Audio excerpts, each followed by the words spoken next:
Lana's, the women's boutique in the hotel lobby, skewed toward women with fewer curves and less imaginative fashion sense than Nadia. Since she was in no position to be choosy, she bought a black suit, thankful that it not only fit, but covered her bumps and bruises. Paired with an overpriced pair of black flats, she looked the part of a CEO once again.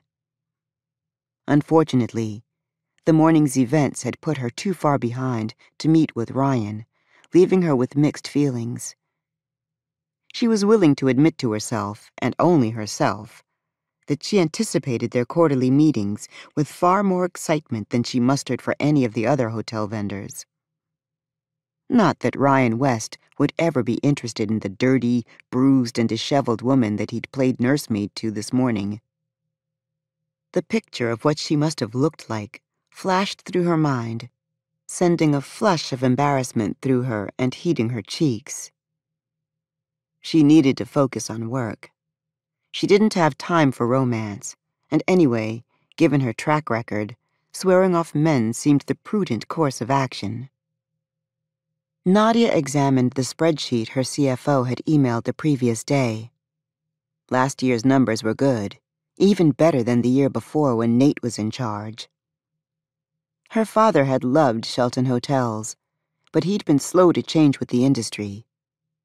As deeply as she'd mourned his death 6 years ago, when she and Nate took over, they'd both agreed that changes would have to be made if Shelton was to survive. Nate hadn't been sure about branding Shelton Hotels as an eco-friendly chain, but once she'd convinced him of the viability of the idea, he'd thrown himself into the rebranding just as she had. She wanted to take Shelton beyond simply asking guests to reuse their towels and not requesting the bedsheets to be laundered every day. They'd instituted a composting program, retrofitted every room in the hotel with automatic lights, changed their cleaning products, and completely overhauled how they chose their vendors.